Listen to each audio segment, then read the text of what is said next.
All right, let's take a look at the negatives and benefits of a hard lockdown for businesses. We are now joined by Karabo Mashugane, Enterprise Development Specialist. A very warm welcome to you. Thank you so very much for joining us here on SABC News, sir. Thank you for having me, Flo. Nice to see you. You know, as the intro says, some negatives. We look at negatives and benefits that hard lockdown had on businesses, and one wonders if there are at all any positives at all, any benefits at all, except from maybe the fact that some businesses had some hard lessons to learn and are perhaps functioning differently. I mean, if you look at it, we know what the negatives have been, and we can talk on that. But certainly, I'd like to talk as well about some of perhaps some of the benefits that might have come out of it. You know, we try to see the pot of gold at the end of the rainbow, don't we? Yes, we do. I think you know, there's obviously industries that have benefited from it. I think the tech industry and some of the pockets of the health industries obviously have come out on top of it. But you know, by and large, it's been a negative impact, obviously, on the economy, with our GDP dropping about 7.2% last year as a consequence of that, which you know, led to I think the recent unemployment figures coming out at about 32.5%. So when you look at it, you know, we have only about 15 million people that are employed in this country as things stand, and that are supporting the whole 60 million population of the country. So it's a very dire situation. I think the tax base is obviously decreasing a bit, and so the ability of government to take care of all those people, and for the people that are employed, their responsibilities on keeping their families and friends basically, you know, tending to their needs, increases all the time. So overall, I think it's a bleak picture. But you know, I think it's important to note that we had, you know, there's a lot of criticism, especially from some of the industries, the small businesses, industries like the restaurant industry and the tourism sector, etc. But I think, you know, government, basically the priority had to be to save lives. You know, the mortality rate from COVID infections, I think, stands at about 3.2%, also 3.4%. And that's compared to about 1% overall mortality rate in the country. So every year we lose about 1% of our population.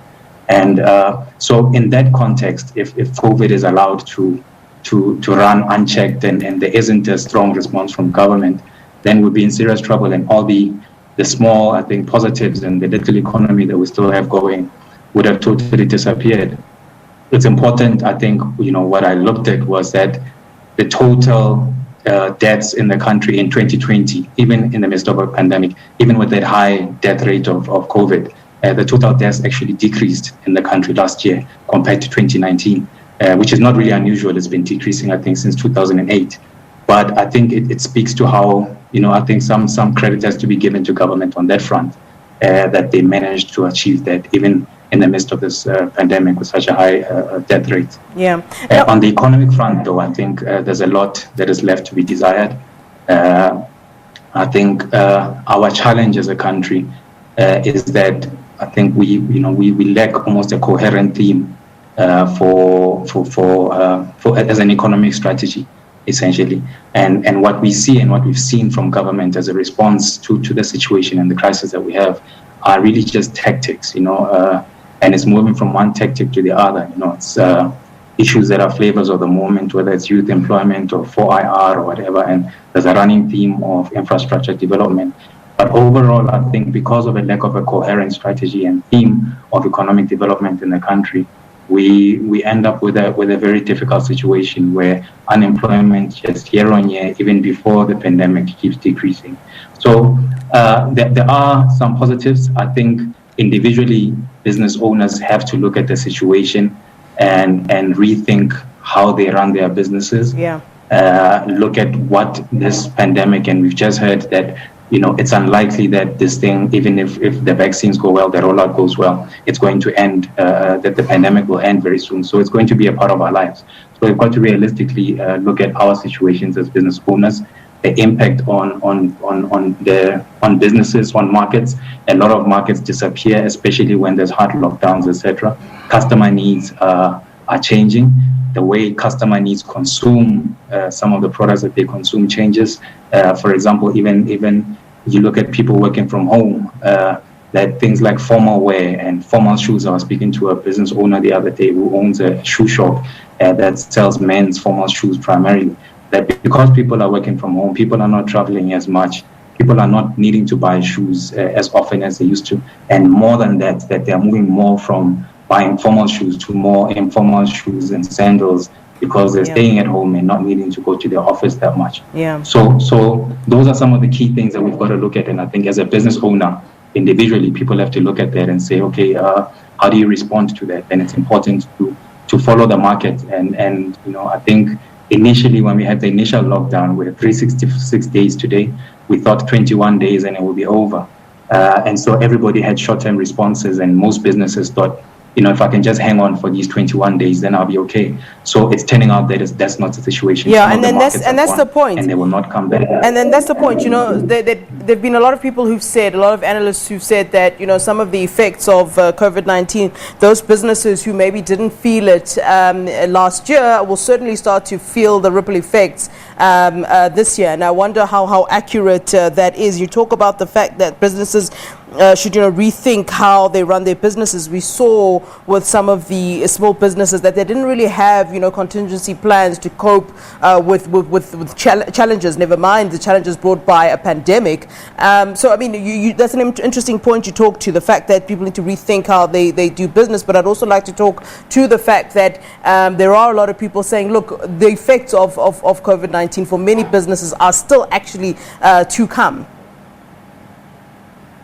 Yes, so what happened obviously last year, especially as large corporates and most businesses closed down and retrenched, is that people got paid, for example, their packages, and I think a lot of those then people used them to the end of last year, etc., and they run out, and then we're gonna probably have a second round of retrenchments, etc. So the markets are shrinking, some of them are disappearing, and to get that back, looking at in the budget speech, the finance minister forecast that the economy will grow, I think, at about 3.5% or so, 3.9% would rebound this year, and that for the 2 years after that, it will be 1.9%.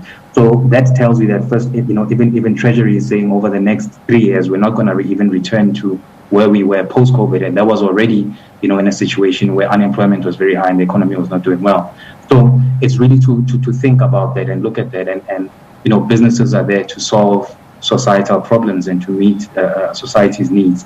So if market needs are changing and the market and the customer problems are sort of changing and shifting, I think business owners have to look at that realistically and say what are the new needs that are emerging that I can service with my capabilities, with my competencies, the patterns and also how the customers are consuming their products, look at your distribution networks, etc., and how you're distributing things, and focus on cutting costs, focus on the adoption of technology, using partnerships, and even in terms of looking at employees, rather focus on getting partnerships and contractors that can work to you that you pay for on a pay as you use sort of basis.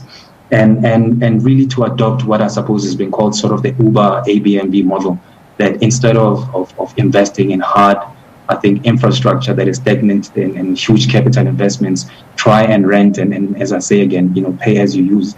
And I think some of the things that emerge are things like pop-ups, for example, that I think entrepreneurs have to look at in terms of just pockets of opportunities and not long-term sustained opportunities. Yeah. And then you also look at financing. Look at things like crowdfinancing. One of great initiatives that I saw was that in response to the student fees issues, that 10 Rand goes a long way. Where I think Lasizwe was able to raise about R1 million in a very short space of time on a Twitter campaign, and that's a financing strategy for not even a business that existed. It's almost like a pop-up business that comes up to meet a specific need. And I think that sort of flexibility is where generally the market is going. I think COVID, the overall impact of it is that technology and the way we do business it's accelerated the adoption of technology, and a lot of the hard bricks and mortar sort of businesses that we've become accustomed to are now a thing of the past, and we've got to reimagine the way we look at businesses and serving our customers and customer needs. All right, it's been an absolute pleasure speaking to you. Thank you very much for your input this afternoon, sir. Karabo Mashugane, Enterprise Development Specialist. We thank you, sir. Thanks, Ma. All right. Well, over